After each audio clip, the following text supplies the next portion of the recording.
Wonder Woman 3 may bring back Kristen Wiig's Cheetah in a modern-day story. Hi, Itepukuian right here with you. It is December 31st, 2020. We are almost done with the year that has been a complete dumpster fire. But let's get into this article. Speaking of dumpster fires, I've watched Wonder Woman 1984 twice this week, and there's a reason it's now the lowest-rated DCEU movie. Yes, lower than Justice League, lower than Suicide Squad, which I famously hate. According to Wonder Woman 1984 director Patty Jenkins, we may not have seen the last of Kristen Wiig's supervillain Cheetah. You know, I thought she got electrocuted in that scene where she was fighting with Diana and they were underwater. I figured she was dead. And then, of course, she comes back at the end to, give back her wish. Okay, so she already came back from the dead, or she didn't die in the first place. It just seemed contrived to me. I don't see why they made a standalone villain like Cheetah a sidekick type figure. Made no sense whatsoever. Let's get into this article, and I'll give you my thoughts along the way. You can leave yours in the comments below. Please subscribe. My goal was to be at 500 by the end of this year, which we are here. I am at 439. I've been at 440, lost, gained. Please, somebody put me over that 440 mark. Audiences may not have seen the last of Kristen Wiig's Wonder Woman 1984 villain Cheetah. Beginning the movie as a mild-mannered Barbara Minerva, Wiig slowly transforms into this CGI beast. CGI beast, yes. She looked like she was a reject from Cats. Battling with Gal Gadot's Diana along the way, before concluding her journey on something of an ambiguous note. Well, director Patty Jenkins has now revealed this could leave the door open for her character to return in Wonder Woman 3. You serious? The fact that they fast-tracked Wonder Woman 3 and they already greenlit it is hilarious considering the poor performance of this movie.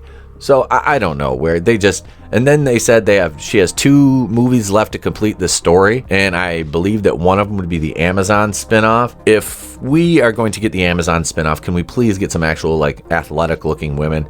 Gal Gadot is beautiful, but I saw a Looper video how Gal Gadot got ripped for Wonder Woman. I'm like, okay, first of all, as somebody who's been a professional wrestler and used to be into bodybuilding, I'm getting back into it slowly. That's not ripped. That is thin and healthy, but ripped is not what that is. If watch the female contestants on the American Ninja Warrior show. That'll show you what ripped looks like. This is not ripped. Like I said, she's beautiful, absolutely a gorgeous woman, intelligent, everything, but ripped is not one of the things that Gal Gadot is. I have my reasons for making it ambiguous, and I think it's not clear what her point of view is on everything that just happened. I love that we wrap up Max Lord's point of view and that you see the culmination of the storyline. I think it's so important. But the truth is that there may or may not be more to come for Barbara. I don't see why that is pertinent. You don't need to do this again. It's like, so we just screwed up the character. Now we're promising you we're going to fix her in the next movie. It's like, why didn't you just do it right from the start? While Jenkins does not commit to bringing back Kristen Wiig as Cheetah for more CGI mayhem, it certainly sounds like Wonder Woman 1984 was just the beginning for the legendary DC supervillain. The sequels also received some criticisms for making the character a sidekick to Pedro Pascal's Maxwell Lord, which is something that could be rectified should she return to the fray. See, and there the article even says it. It makes no sense. So you could have done it right. You knew how to do it right, but you just chose not to for the sake of what? For the sake of what? There was no point in what they did to Barbara Minerva in this. And to be fair... Okay, now to be fair.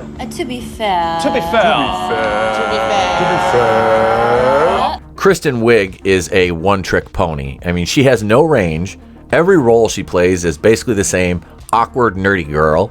In this one, she just happens to, become sexy and powerful because of the MacGuffin monkey paw, which was a horrible addition to this movie. You could have done so many different arcs with Maxwell Lord from the comics, but you chose to go with a MacGuffin like a monkey paw in a Wonder Woman movie. Made no sense. Jenkins was recently confirmed to be returning for a third Wonder Woman adventure, with the director having previously revealed that she has 2 more stories that become the completion of this story, and it's all about women stepping in as women in the most loving, kind, pure, and natural way. While very little is known about the direction of Wonder Woman 3, Jenkins has confirmed that, unlike its predecessors, the threequel will be set in the modern day. I guess the 80s nostalgia bug is wearing off, maybe. I mean, I'm always nostalgic for the 80s. I grew up in the 1980s. There comes a time when you have to stop relying on these tropes in movies and TV shows, or else people get burned out, your revenues go down, and your product becomes irrelevant.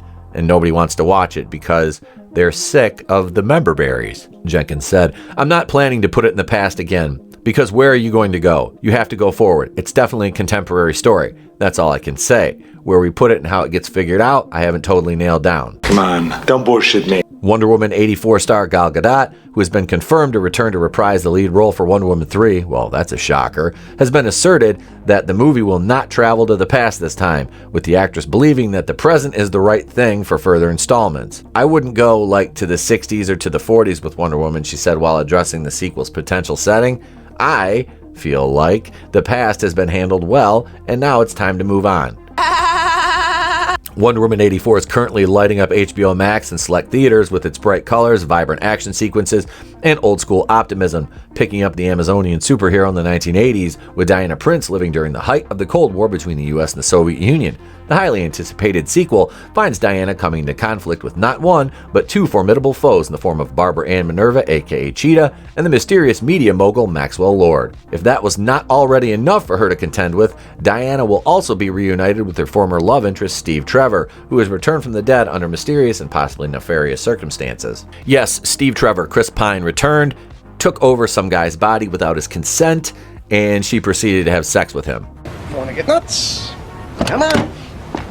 Let's get nuts! Okay, it was for the movie, but it's just kind of funny considering the, everybody, the consent, you gotta have consent, which is absolutely fine, wonderful. If you're gonna hook up with somebody, it always has to be consensual. But at the same time, this was just a joke, because if this was a male lead and his female love interest came back and occupied the body of some random female and he proceeded to have sex with her multiple times, you would have the Mary Sue, Vulture, Polygon, and all these other garbage tier sites writing sharticles about how it was, this should be a Me Too lesson and all this and that. I just find it hypocritical that that's the direction they took with it. And then the fact that she bumps into him at the end of the movie and they have that little moment where it's like she's probably going to ask him out. I don't know. It was cringy. It really was. And it was not well done at all. No, don't like that. Wonder Woman 1984 is now available on HBO Max, and since release has sadly become the lowest DCEU movie rated on IMDb.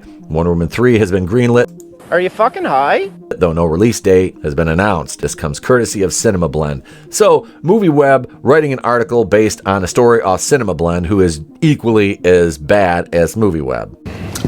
Because that's what heroes do.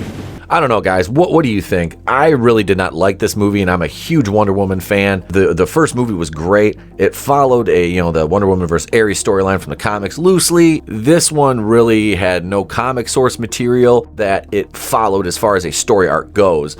Obviously, things were taken from the comics, but it wasn't done well, and it's really sad to see that, because this was the movie that was like, okay, DC, you've got your shit together. This looks really good after, everybody complained about Man of Steel, Batman vs. Superman. This Wonder Woman came out in 2017, I believe it was. Yeah, that's a year after Suicide Squad, which was absolutely horrible. So, the DC side is just a mess right now.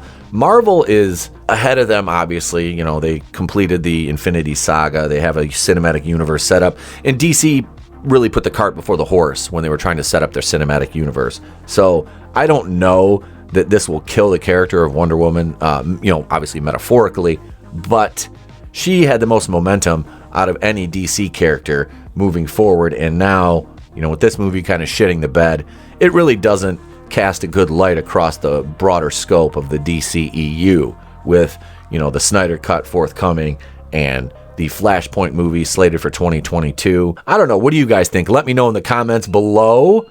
Please, if you have not, let today be the day you subscribe. Just put me over that 440 mark before midnight tonight. I would be greatly appreciated. If you're listening to this in the future and you haven't subscribed, please subscribe. I'm probably well over 1 million subs by now. I'm just kidding. But I appreciate it, guys. Thank you so much for another great year here at the channel. I'm Utepil Kuyan of the Place to Be Reviews. I've been here with all of yous. And remember, if I don't see you, have a great day and a pleasant tomorrow. I'll catch you on the next one.